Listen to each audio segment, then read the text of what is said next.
जूजी the most hated character and तांगुटंग की rival. साउलैंड to की कहानी को स्टार्ट करने वाली लड़की और एंड करने वाली भी लड़की। वैसे यार शायद मुझे ऐसा लगता है कि डोंगवा वाले इस किस वाली सीन को नहीं दिखाएंगे, लेकिन यस आज की वीडियो में हम लोग बात करने वाले हैं जूजी की पावर लेवल के बारे में, जूजी और यूहाओ का बेटा जू युनहान ईटीसी। तो सबसे पहले आप सभी लोग ये जान लो कि आखिर जूजी कौन है। जूजी सनमून एम्पायर की स्टूडेंट है और मास्टर जुआन जीवन की प्राउडेस्ट स्टूडेंट भी। तो देखो अगर मैं सच बताऊं तो मुझे पर्सनली जूजी मानहवा के कंपैरिजन में डोंगवा में काफी ज्यादा ही क्यूट लगी है। तो सबसे पहले हम लोग बात करते हैं जूजी की कैरेक्टरिस्टिक्स के बारे में। असल में जूजी एक काफी ज्यादा ही ईगो वाली लड़की होती है और वो अपने गोल को अचीव करने के लिए कुछ भी कर सकती है। वो अपने ईगो के चलते एक प्रॉमिस को भी तोड़ सकती है। वैसे तो आप सभी लोगों को भी ये तो पता होगा कि जूजी की दिल के अंदर सबसे ज्यादा नफरत दाई हाउ के लिए ही भरा पड़ा है। और हाँ बिल्कुल यूहाओ भी दाई हाउ को सबसे ज्यादा ही हेट करता है और वो भी बदला लेना चाहता है। लेकिन अच्छी बात तो ये है कि वैसे तो जूजी जिद्दी और ईगो वाली लड़की है, लेकिन वो काफी ज्यादा ही काइंड और सभी को मदद भी करती है। और सच बताऊं तो जूजी सबसे ज्यादा दाई हाउ को ही हेट करती है, क्योंकि पास्ट में उसकी फादर स्टारलो एम्पायर और सनमून एम्पायर के वार में मर गए थे और उसकी फादर को मारने वाले और कोई नहीं बल्कि दाई हाउ ही होता है। और उसकी फादर मरने की वजह से ही उसकी मदर भी बीमार होकर मर गई थी, इसीलिए वो अनाथ भी हो गई थी। तो भाई लोग अगर हम लोग जूजी की पावर लेवल के बारे में बात किया जाए तो जूजी पूरे साउलैंड 2 सीरीज के अंदर सिर्फ लेवल 70 को ही क्रॉस कर पाएगी और उसके पास 2 येलो 2 पर्पल और 3 ब्लैक सोल रिंग होने वाला है। जूजी की मार्शल सोल एक फुट टाइप मार्शल सोल है और उसकी मार्शल सोल का नाम ऑरेंज है। और क्या आप सभी लोगों को ये पता है जूजी की 5th सोल रिंग स्किल कितना ज्यादा खतरनाक और स्पेशल होने वाला है? अगर आप सभी लोगों को ये पता नहीं है तो चलो मैं ही बता देता हूँ। जूजी की 5th सोल रिंग स्किल का नाम पर्पल स्किन ऑरेंज होने वाला है और ये एबिलिटी किसी भी पर्सन की 50% पावर को रिकवर कर सकती है, वो भी इंस्टेंटली। ये तो हो गई स्पिरिचुअल पावर के बारे में। अब चलो बात करते हैं उसकी पर्सनल स्टेटस के बारे में। जूजी की हस्बैंड के नाम जूतियारन है, जो कि अभी के क्राउन प्रिंस है पूरे सनमून एम्पायर के अंदर। और हाँ फ्यूचर में आप सभी लोग जूजी को सनमून एम्पायर की क्वीन बनते हुए भी देखोगे। तो चलो इसी के साथ में आप सभी लोगों को एक फन फैक्ट भी बता देता हूँ।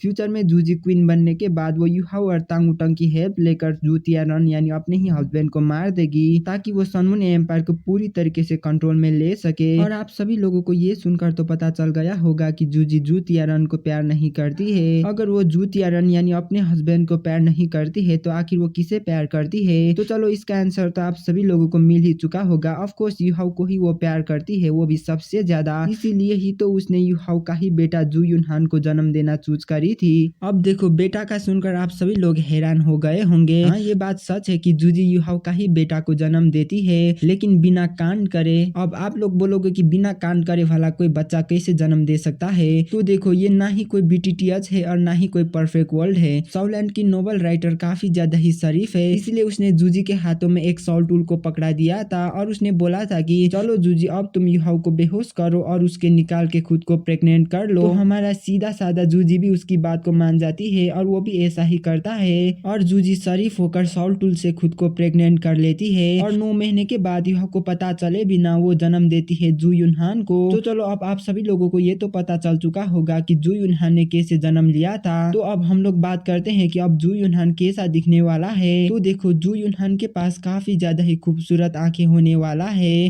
और उसके छोटे छोटे बाल और चमकदार आंखें होने वाला है, बिल्कुल ही मदर यानी जूजी की तरह। और क्या आप सभी लोगों को ये पता है जू युनहान को लेवल 9 की सोल इंजीनियर कोंग डामिंग ने डिसाइपल के रूप में एक्सेप्ट किया था, इसीलिए युनहान को भी काफी छोटे उम्र से ही सोल टूल्स के बारे में सिखाया गया था, क्योंकि युनहान की मार्शल सोल पूरी तरीके से म्यूटेटेड थी और उसका मार्शल सोल व्हाइट टाइगर और स्पिरिट आई से कंबाइन होकर आया था और उसका मार्शल सोल का नाम 3 आई व्हाइट टाइगर होने वाला है। और जू युनहान पावर अटैक सिस्टम से बिलोंग करने वाला है। और जब साउलैंड 2 कहानी के एंड में जब जूजी प्रॉमिस को ब्रेक करती है और स्टारलो एम्पायर के ऊपर अटैक कर देती है तो उस टाइम में यूहाओ और तांगुटंग मिलकर जूजी को रोकते हैं, लेकिन फिर भी जूजी दाई हाउ को मारने के लिए पूरी तरीके से कोशिश करने लगती है, जिसे देखकर यूहाओ पनिशमेंट के तौर में जूजी के बेटा जू युनहान को 10 सालों के लिए अपने पास रखने की बात करता है। यूहाओ की इस बात की वजह से जूजी काफी ज्यादा ही घबरा जाती है और वो काफी ज्यादा ही घबरा कर कहती है कि इसे तुम कुछ भी मत करो, ये तुम्हारा ही बेटा है। और जूजी की ऐसा कहने से तांगुटंग पूरी तरीके से टूट जाती है और उसी टाइम में तांगसान भी मौका ढूंढकर दोलू कंटिनेंट में आकर तांगुटंग को ले जाकर चले जाता है और यूहाओ भी तांगुटंग के पीछे पीछे गॉड ऑफ ऑफ इमोशन बनकर गॉड रिलम में चले जाता है। युहाओ की गॉड रिलम में जाने के बाद अनफॉर्चुनेटली सनमून एम्पायर की इम्प्रेस, हाँ बिल्कुल हमारा प्यारी जूजी मारी जाती है। और जब जूजी मरी थी तो उस टाइम में यूनहान सिर्फ 6 साल का ही था और उस टाइम में जूजी के साथ यूनहान भी मरने ही वाला था। लेकिन उस टाइम में ब्लू सिल्वर ग्रास क्वीन यूनहान को बचाता है और उसे 50,000 साल फ्यूचर में भेज देता है, यानी कि उसे सॉवलैंड 4 की टाइमलाइन के बाद में भेज देती है। और तो ब्लू सिल्वर क्वीन जू यूनहान की सारी पुरानी मेमोरीज को भी मिटा देती है और उसका नाम जू यूनहान से चेंज करके तांग जे रख देती है। और भाई लोग ऐसा होने के बाद जू यूनहान को सिर्फ इतना ही पता होता है कि उसकी मदर उसे काफी ज्यादा ही प्यार करा करती थी, लेकिन अनफॉर्चुनेटली उसकी मदर मारी गई और तो उसे उसकी मदर के नाम और उसके चेहरा भी याद नहीं होता है। बिना पेरेंट्स के जू यूनहान तांगसान और सेरेक 7 डेविल्स के बारे में कहानी सुनते हुए काफी बड़ा होता है और वो तांगसान को ही अपने आइडल के रूप में मानता है। और कहानी के बीच में जब वो पावरफुल बनते ही जाता है उसकी मेमोरीज भी दोबारा से रिकवर होने लगती है और वह लोग उसकी सारी मेमोरीज रिकवर होने के बाद उसको भी ये पता चलता है कि एक्चुअली में वो सनमून एम्पायर की एम्प्रेस जूजी और गॉड ऑफ इमोशन हुओ युहाओ का बेटा है। और वह लोग जब जू यूनहान को ये पता चलता है कि वो हुओ युहाओ का बेटा है तो वो काफी ज्यादा ही हार्ड वर्किंग करता है ताकि वो काफी ज्यादा ही स्ट्रांग बनकर गॉड रिलम में जा सके और वो गॉड रिलम में जाकर फ्यूचर में हुओ युहाओ से मिल सके। और इसी वजह से ही वो काफी ज्यादा ही हार्ड वर्क करता है।